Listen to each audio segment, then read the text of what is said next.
Hi everyone, welcome to Cancer Healing Journey Talks. Myself Sonali Modi from Community Outreach Team of ZenOnco.io and Love Heals Cancer. We guide cancer patients on adopting an integrative oncology treatment approach. We help them find the balance between medical treatment and complementary treatment therapies. We help patients with our team of oncologists, lab experts, nutritionists, and other healthcare professionals so that we can improve the treatment outcome for patients. We also help in connecting patients with other cancer warriors who are going through this journey to address their queries. We also share inspirational journeys to motivate cancer warriors who are going through this journey currently. So, firstly, I would like to introduce you to today's speaker, Ms. Paige DeRogatis. She's a cancer warrior. I'm happy that you're here with us today to share your story. So, Paige, please tell me something about yourself. Hi, thank you so much for having me. I am a cancer survivor. I've been a cancer survivor since October of last year. And yeah, I'm excited to be on this podcast. Yeah. So, what was the diagnosis and at what stage was it diagnosed? So I was diagnosed May of 2020. I found a lump in my breast. And at the time, as they did the physical examination and they did the biopsy, they staged me at about a 2/3. And they said they wouldn't get an accurate staging diagnosis until during the surgery, during the lumpectomy, when they could actually see the physical mass. Mm-hmm. Yeah. So, can you share how this news was disclosed to you and your family? Yeah, so I was in Vegas visiting. I'm in the US and I live in California, but I was in Vegas visiting my aunt during COVID and everything. I had just taken the California bar examination and was awaiting my results, and so I was seeing family and I found a lump in my breast. It was about the size of a ping pong ball, and it concerned me a little bit because cancer does run in my family. I lost my mom and I lost two aunts and a grandmother, maternal grandmother, all to breast cancer. So I thought that maybe this might happen to me, but I didn't think I would get it so young. I was only 28. And so my aunt took me to just a regular urgent care because I didn't have my primary care there. And as he was doing the physical examination, he said, just go back and see your primary care, but no rush, no, it's not urgent. So when I did go home, I did see my primary care, and she said that that's something that we definitely need to check out. They did the biopsy, and after the biopsy, they actually called me on the phone. I was studying for the bar examination again because I found out I had not passed. So I was studying just at a friend's house by myself, and I answered the phone, and she said, "I'm sorry to inform you, but we found cancer cells in the results." And I was devastated. I was a little bit I was in shock, really. I didn't really know how to.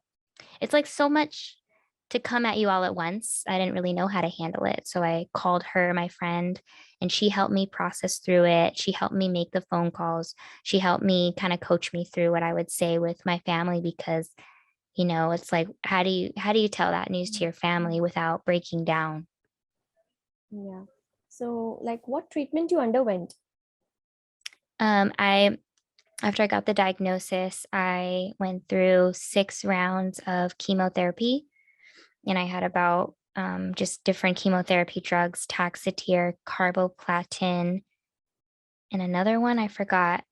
But this breast cancer was triple positive. So it was hormone positive because there's different types. There's hormone positive and hormone negative, and so it was positive for all the 3 hormones.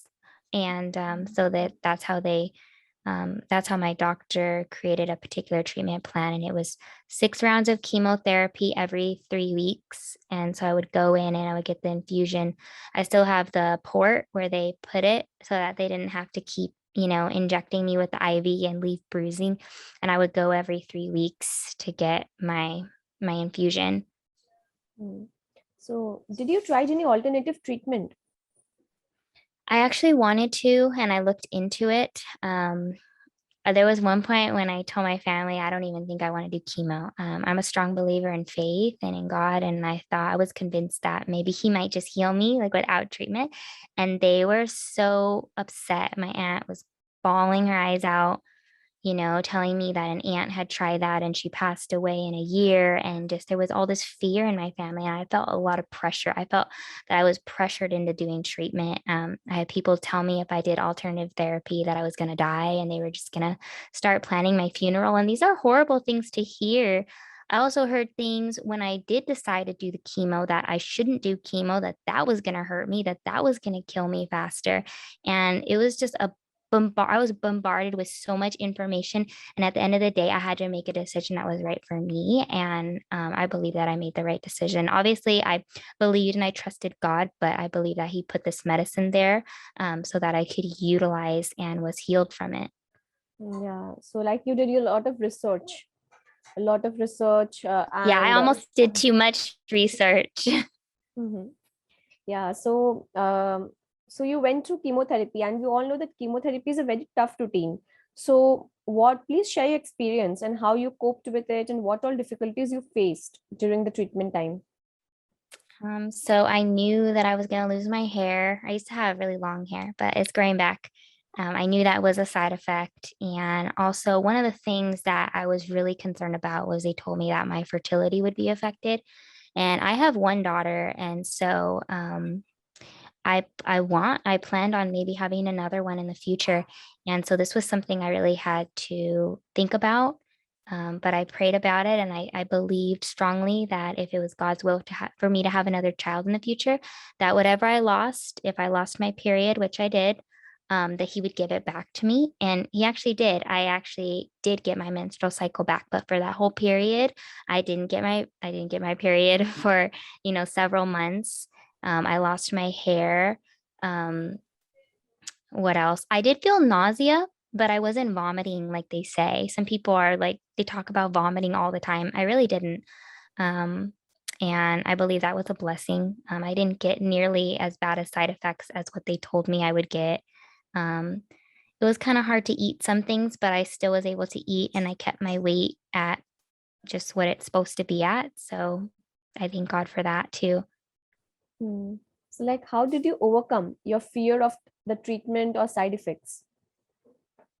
Um, like I was saying, it was my faith in God, and I stood on biblical scripture, and one says, if you take anything deadly, it will not harm you. And I was like, okay, I'm gonna take this chemo, which I know is basically a poison, which I was a little scared, but I said it's not gonna harm me. It's gonna clear the cancer, and that's it, and I'm gonna be okay. And honestly, I had to cut off everybody that was negative in my life. If they were speaking fear over me or pity for me or started to worry about whether I was gonna die, I had to get space from them. I had to set boundaries because I needed to just fill my mind with positivity and faith because what you hear really does have an effect on your health. And I had to just fill my mind with faith and positivity. And so that's what I did. I wasn't even watching the news because at the time the news was so negative with COVID and everything like that. Yeah. So like, how did you manage your emotional well-being during those times? I would read the Bible. I would listen to worship music. I basically got up and did what I was normally doing with church. I'm very active in church and I would still go and do those things. I wouldn't, stop doing them just because of a diagnosis. I kept going. I kept serving in the house of God. I kept, ministering to people. I kept praying and standing on the word and surrounding myself with positive people that were going to push me. Like my roommate, thank God for her. If I wanted to just stay at home and be depressed in my bed, she would say, no, get up. We're going to go to church. We're going to go to this event because she knew that it would help me. Getting up and moving my body and being around faith was going to help me. And I really appreciate her doing that for me. Yeah, during such times, it's very important to have a strong support system because many people say that we don't require support system. I can do it all on my own. But we all know that we require a support system, be it visiting the oncologist or going for a treatment, or be it when you are at home and you are going through chemo, you're going through radiation, you're going to the treatment. So who was your support system along with the family? Um, women at church were my primary support system. And I did have a friend of mine, the woman whose house I was staying at when I was studying for the bar, and she was like my right hand girl. She was like, there to take me if I needed to make phone calls. And I had my roommate take me to get my port put in. So I had, God sent a lot of people around me because actually my family they're not local, but my aunt would always make the drive up. She would drive 3 hours just to come, and she would rent out an Airbnb and bring my dad and my daughter and my daughter's father, and they would just come and spend that evening with me because they knew how hard each chemo treatment was. So it was like a little getaway. Like they got the Airbnb, and every round of chemo, I would just stay there and be surrounded by them, and then also surrounded by people at church. Yeah. So did you made any lifestyle changes during or after the treatment? Did I make lifestyle Changes, yeah. changes? Yeah. Mm-hmm. Yeah, during the treatment, I did change my diet. I know that diet does play a role, and I just went pescatarian for a little bit. So I was trying out all these vegan recipes and things like that. So I would say that that's a change. I was taking different supplements that I wouldn't have normally taken. I was researching into different vitamins like turmeric and other ones I can't really think off the top of my head, but I was just taking a variety of supplements, making sure that I was getting out and exercising and moving my body, going for walks. If that was all I could do, I would make sure I was going and taking walks at least. So that's what I did. And I was really involved in church, but I took a step back from my career and working on that because I wasn't working at the time. I wasn't actually able to find any employment at the time, but it was really good because I took that time, just me and God, and to focus on that relationship. Hmm. So like what all things helped you in your faster recovery? What are the things that helped speed it up? What all things helped you in your recovery? Definitely a lot was my attitude and my faith, making sure that I stayed positive throughout this whole process. And I just kept declaring that, I'm healed, that God is going to heal me. And I had to really internalize that and believe that and speak it out. I wouldn't act like I was sick. I would act like I was well. And my body started to heal itself eventually. And that's, I believe, something that sped up my recovery. Definitely staying active, like I said, walking around, making sure that I was eating healthy, making sure I was drinking way more water than I drank before, just making sure to flush out all those toxins and everything like that. Hmm. So, there are times when you feel that it's too much to handle, but you still don't give up. So, what was the thing that motivated you and kept you going on such days? Definitely reading the Bible, listening to encouraging messages. And what really helped is I would look up testimonies of people that had survived cancer because there's so much in the news about people dying of illnesses. I needed to hear something positive. So I would listen to stories on YouTube. I just looked up, healing testimonies, people healed of sickness, people healed of stage 4 cancer and things like that. And that's what I was meditating on. That's what I was feeding my mind with. And it really made a difference because I'm like, well, if they can survive this, so can I. Yeah. So, can you please share your experience and thoughts about your caregivers? Like the medical providers. Yeah, medical providers and your caregivers at home, if there were any. And like, how was your experience with the doctors and other medical staff? I actually had to learn to trust the doctors. At first, when you go down the rabbit hole with all this alternative medicine information, I started to think, oh, why are they making me do this treatment? Is it because they just want money or things like that? And I really had to shift my mindset and really believe, no, this oncologist really did want to help me.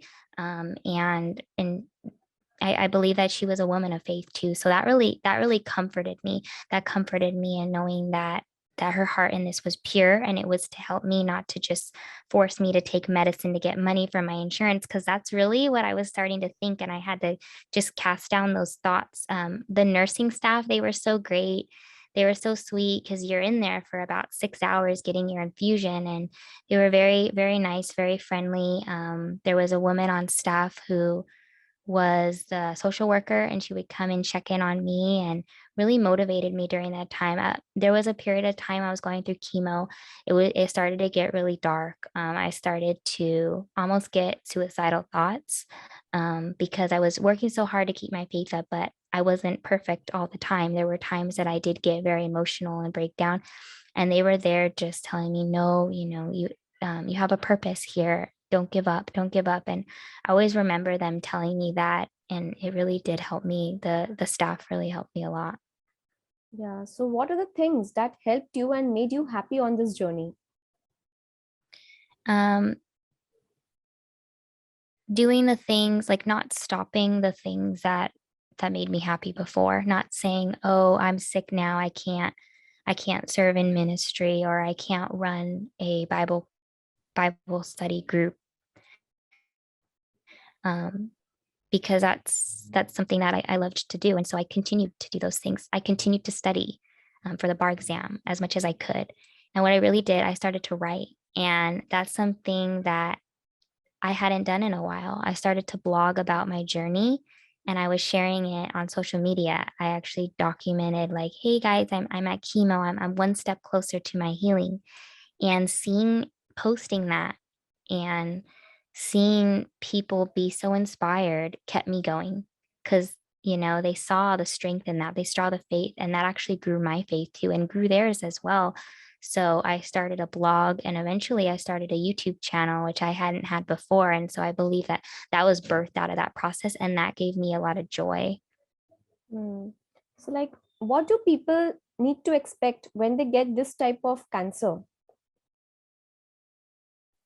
You're gonna expect a lot of emotions, some confusion, and everybody has an opinion on what treatment you should get or what you shouldn't get. And like I was saying, at the end of the day, don't let anybody pressure you into getting treatment that you don't feel comfortable with, or to not get treatment that you actually do want to do. I had a genetic counselor that was very heavily pushing me to get a double mastectomy, to remove both my breasts, right? I already lost my hair, and she's encouraging me to remove my breasts.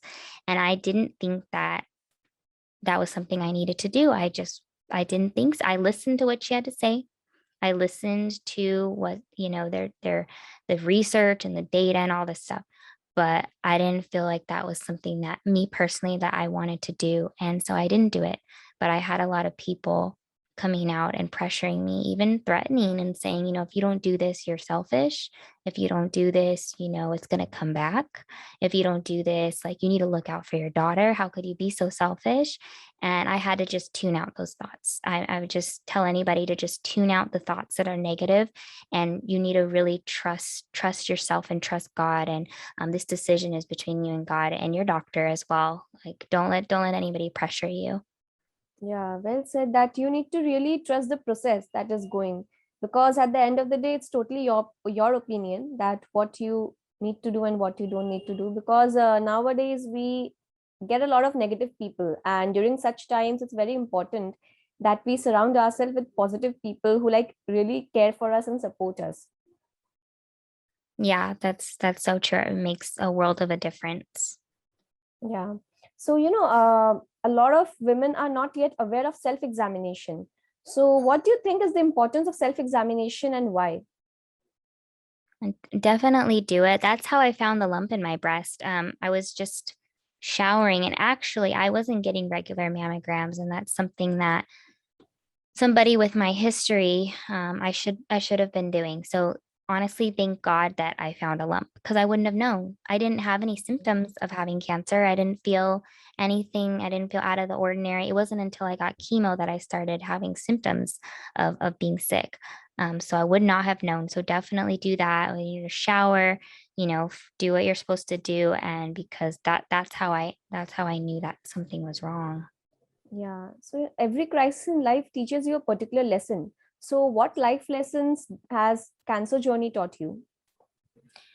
It really did teach me that, life is short, and, that what really matters in life. It taught me to really grow my faith, and to trust God at a level that I've never done before. It humbled me. It humbled me a lot. I think I was really distracted I was really distracted by my career. I was distracted by my education. I was distracted by a lot of things in life, and it taught me to just that there's more to life than that. Right. And I'm grateful. It slowed me down. It slowed me down to appreciate what really mattered. Yeah. So, do you think that cancer has changed you in a positive way? Yes, absolutely. And it's given me a story. It's really shown me like my character that I can get through almost anything. It's shown me the power of God and the grace of God on my life. It's given me a powerful story to share with other women. Actually, I think I know like 3 other women right now that are battling cancer, and they've reached out to me and they've been encouraged. I was able to encourage them and support them the way that women did for me. And I wouldn't have been able to do that had I not had this experience. Yeah. So, like, how is your life after cancer? Um, it's crazy because actually after my treatment, I felt sort of off. Like I didn't know what to do with myself. Like when you have cancer, I think everybody starts caring about you because they think that you're going to die or something like that. And you get all this attention and love and support. And it's odd, like I didn't feel that after I was healed. I actually felt like I lost a lot of those connections. Some of them stayed, but some of it like I didn't have that attention on me anymore. And I felt personally, I've always been a high achiever. So I felt like I had to play catch up. And this kind of sent me into a spiral of depression because I felt like I lost a year of my life. I lost a year of my life, quote unquote. That's what my head was telling me. And now I need to catch up because I'm still here. I didn't die. So I need to make something of myself, right? I need to keep living. I need to make this, I need to become a successful woman. I need to grow my career. And it sent me into a depression because I felt lost. I felt like, what do I do now? I'm healed now. I don't have an excuse to not perform. And God had to really show me, it's not about performance. What you lost, he's gonna restore. And I don't have to play this game of catch up. And I learned how to be a little gentler on myself instead of so critical of myself. I learned how to be like, wow, you just went through this hard battle. It's okay to not be at the top and doing a million things. Like it's okay to rest. It's okay to recover. You're not any less of a person because of that. Yes, very well said. So, like, have you ever asked yourself this question, why me? And if yes, then how you cope up with this thought? Yeah, during it, I really did. And it really shook up my faith a little bit in God because I was serving God a lot. And I felt like, why, why does this happen to people that are good, I guess, even though, I'm not perfect, but I was like, Yes, we all why is know that. We all go through that, that we did a lot of things. We never did anything wrong with anyone. We are worshiping God. We are doing all the right things in life. Still, we are going through this phase. Why? Yeah. yeah, like I was like, okay, so I'm doing all these things for you, God, and for people. Why is this happening to me? Like I was entitled to have a trial-free life, and that's not true at all. Like we're going to go through trials regardless how much you're serving God, regardless how much you love people, regardless of all the accomplishments, we're all going to go through trials, and it's not for bad. Like it turned out to be for my good eventually. So I am grateful for it, but I did go through those times. Why me? But I try not to sit there because if you stay there, you just sink into self-pity, and it's so horrible to be in that spot. Yeah. It is said that art or any creative thing works as healing. So, did you tried any such thing on your journey? Yeah, I totally agree with that. Like I was saying, I started writing again. I started blogging. I started because that helps me process emotions a lot. I wrote like an article, a blog on forgiveness and how forgiveness plays a key role in our healing process. And so I learned how to forgive my mom for just various things that happened in our relationship. And I learned how to have compassion for her through that writing, compassion, wondering, how she was able to be a such a high performer and take care of a daughter and have cancer, because I was in that exact same position. And I wrote about that, and that really helped me to heal. And I wrote, and then also with starting the YouTube channel and talking about my journey and just the whole production of producing a video and recording the video. And it was all so much fun, and it gave me a lot of joy. And I would even like, get better at taking pictures, to make these posts for social media. I was making little Instagram reels, and it was a lot of fun, and it brought joy into my life. Yeah. So, like, what was your first reaction when your reports were finally showing that you're cancer free? Honestly, I knew it was coming. I knew that I was going to be healed. I was just waiting for the day. But I think when I got out of surgery, because I was nervous to go into surgery, I hadn't really had like a major surgery since I was little, and I got my tonsils taken out. So I was a little nervous going into surgery, but I just prayed that morning. And when I came out, I was so grateful. I just Mhm. filled with gratitude. Like, Yeah. like, wow, like I'm really reaching the end of this journey. And then I did end up doing radiation afterwards to prevent it from coming back. And that was a lot. I had to go in every day before work. I just started a new job, and I would go in at like 8 a.m. and it was a quick 5-minute procedure. But every day for 32 days. And so it kind of got exhausting after a while. But after I finally rang that bell and the nurses signed that card for me, and I got the news that I was cancer free, I was just filled with relief. I was filled with gratitude. I thought, wow, like I got through a tough battle, and you just feel so much joy. Hmm. Gratitude seems to be the biggest strength to fight this situation. So, what were you ever so grateful for that made you always calm down after thinking or revisiting that memory? Being grateful that I'm still alive, being grateful that I get to be here for my daughter. She's 3, like I said, so she needs her mom, and I'm grateful that she didn't have to lose her mom. I'm grateful for all the support that I was shown, grateful for all the love that I was shown. Even when I had my moments where I was emotional and I lashed out. I remember lashing out at my aunt, and she just loved me. They just loved me through it because they understood what I was going through, and they gave me a lot of grace. And I'm grateful for that. I'm grateful Yeah. that they had compassion for what I was going through. Hmm. So, do you still go for prescribed checkups after you have been declared cancer free? Yeah, I just had a CT scan recently, and I have an MRI that I need to do. So they do continue to do screenings. I think they do it every 6 months or something until a year has passed. And then I think it becomes once a year unless you feel anything or see any symptoms. Yeah. So, what would be your message to other cancer patients and caregivers? For cancer patients, just stay positive, stay in faith. Don't stop doing what you love to do, and give the people around you grace, because they're going through a whirlwind of emotions and they do care about you.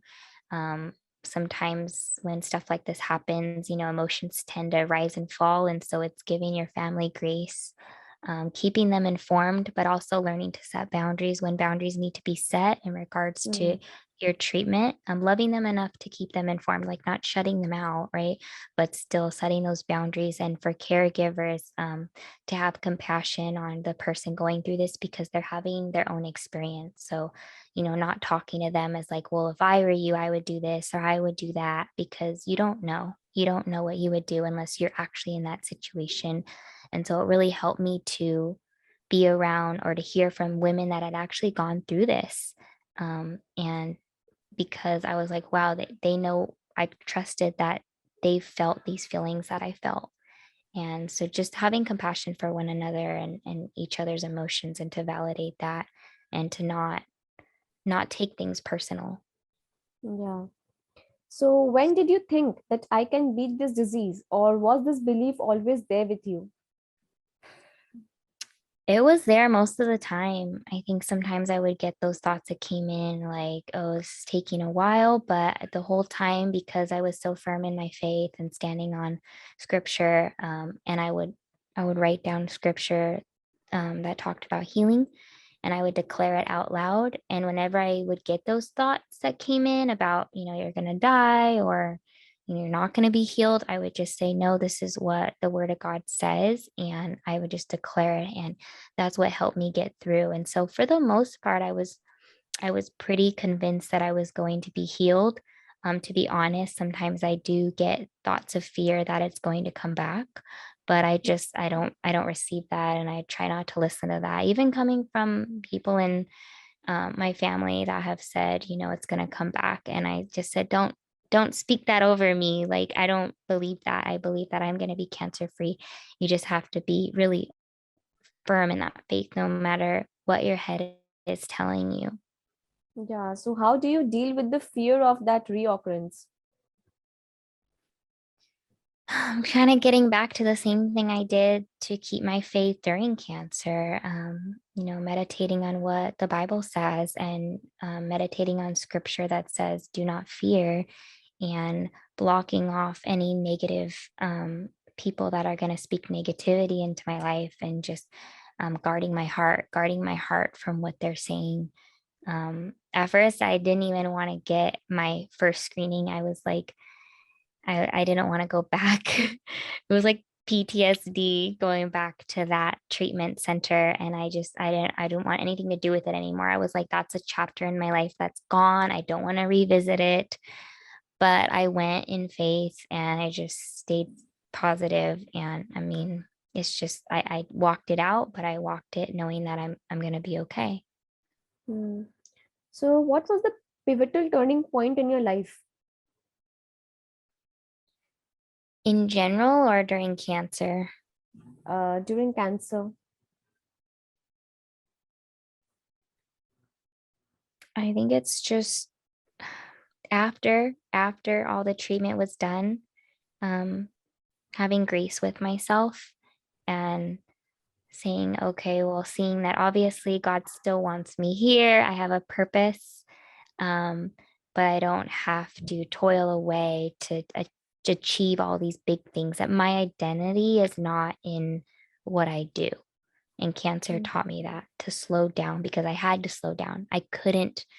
I was still doing things, but I wasn't like trying so hard to like be the best at, because Yeah. I was in law school. I was like obsessed with, passing my classes, and getting good grades, and making it to the next level. And having cancer and having that time with God really taught me that my identity is not in those things. And I think that I had to have this experience to really receive that, and to get that revelation.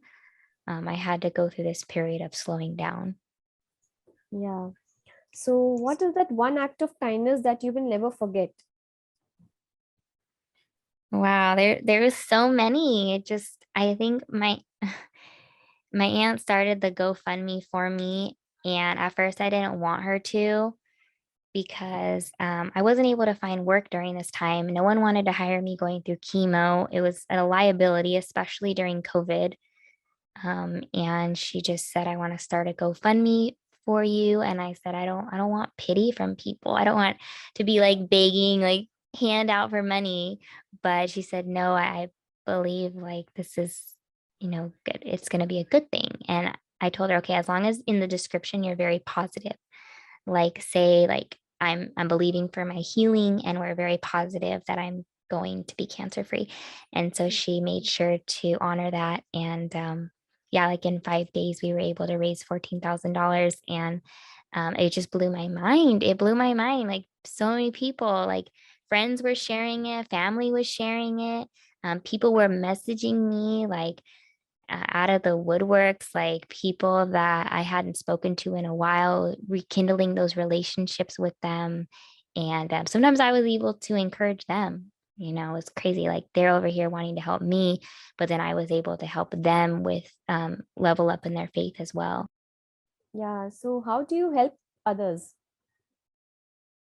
I help others by sharing my testimony. I mean, I feel like recently I've been sharing it like everywhere I go. Like I just went to get my nails done and I started talking to the nail tech about I used to have cancer and I was healed and everybody's like, "What? You don't look like you've had cancer." And then I show them the picture of me when I was bald and they're like surprised, you know what I mean? But it gives me joy because I'm able to say, "Look, like I went through this and God gave me grace and I'm healed now." And so I talk about my story. I just share my testimony a lot. And Hmm. that's something that I do. Yeah. So how do you like feel more positive? How do I feel positive? Well, I feel like, okay, well, if I can get through that, I can get through anything. Like, you know, Mm. like if I can get through cancer, like I can take on the world. Like God is with me. So it's like what can't he do? Like so Hmm. that's what keeps me positive, knowing that if I'm able to get through that, I'm able to get through whatever life throws at me. Yeah. So what have you learned over the years that you think would lead you to a better future? I learned that I have creative gifts. I have creative gifts that I developed during that season that I'm using today.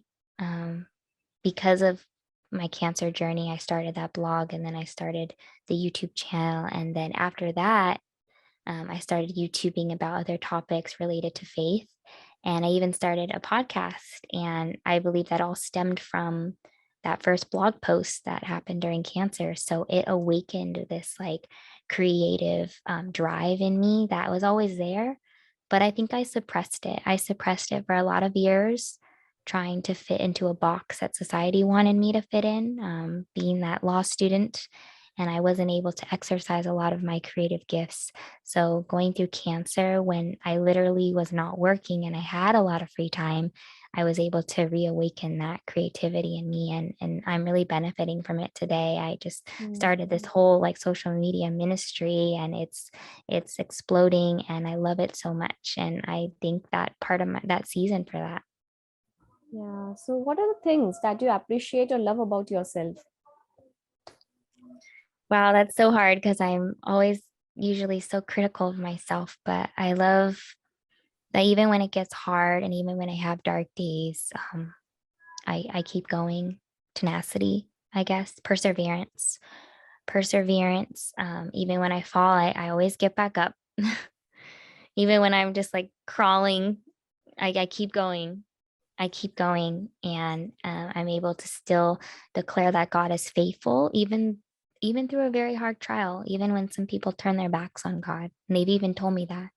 They said if I went through that, I think that it would make me depressed and even angry at God. And so I love the fact about myself that it made me love God more. I Yeah. don't know. I just thank him for that. And so it made me stronger too. It gave me a lot of strength.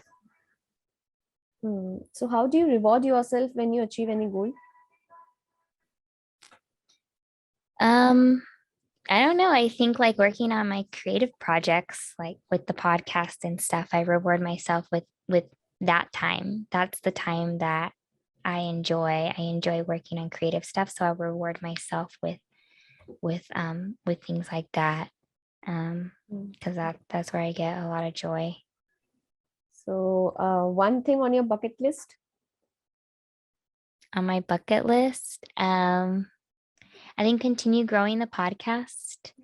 I eventually think, I don't know, I have dreams of like opening up a studio or something like that. And I really have this like big vision for it. Hmm. So I'm hoping that if that's from God, that I will do that. Hmm. So what do you think are the stigmas attached to cancer and the importance of awareness for it?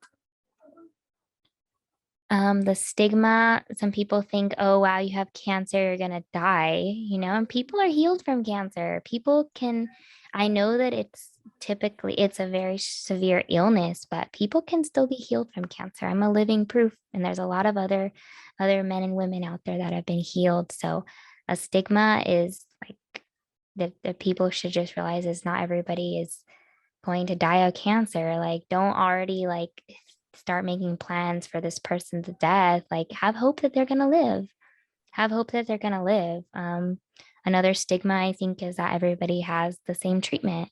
And that's not true. Some people do alternative medicine and see benefits to that. Some don't. Some have the regular conventional medicine. Some don't get treatment at all, you know? So there's a stigma, and just it has to be like this, or you just see like the bald cancer patient. Not everybody has an experience like that. Yeah. So ZenOnco.io work towards the betterment of cancer patients, like through integrated oncology. So what are your thoughts on the same? What are my thoughts on how to How we are doing in terms of patient care? Okay. I think good. I think good. I've only had one experience though with one oncologist, so I don't really get to see like how oncologists in general are doing. I think mine did a very good job. But I do believe that there should be more access to alternative treatment. Because when I was looking into alternative treatment, like what is it, like vitamin C infusions and things like that, they didn't take insurance. And so I would have had to pay a lot of that out of pocket. And that's actually why I didn't go through with that, because thankfully at the time I had Medi-Cal and was able to afford all this treatment with conventional medicine. But when I wanted to try alternative medicine, a deterrent was the cost. And so I think we could do better giving more access to that. Yeah. So how did you manage your personal and professional life? So at the time I had taken the bar exam and I didn't pass. So I wasn't working anyway. I had recently graduated law school. And then I was looking for work, like anything I could get in the legal field. And I was having a hard time finding work. I went on a couple interviews, and I was even honest. I was disclosing about my treatment, and I got turned away. I mean, obviously, but so that kind of set me back a little bit. But thankfully, the GoFundMe was able to provide my living expenses until that remainder of my chemo. And then I did end up finding a job.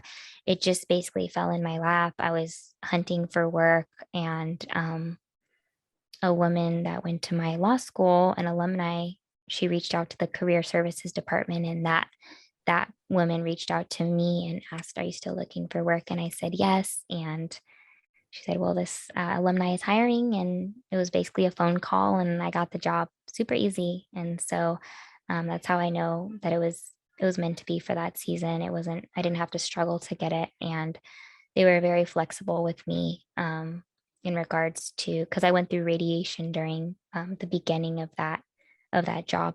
And they were very flexible about like my time coming in and stuff. And they acknowledged that I was going through treatment. I would have to take some days to have doctor visits. And I really appreciate like how flexible and how willing to work with me that they were. They never discriminated against me for having to go to so many appointments. Thank God. I don't know how other people do it. How they deal with balancing a career and all these treatments, because it does take a lot of your time going to all these examinations and things like that. Getting lab work done, getting scans takes up a lot of time.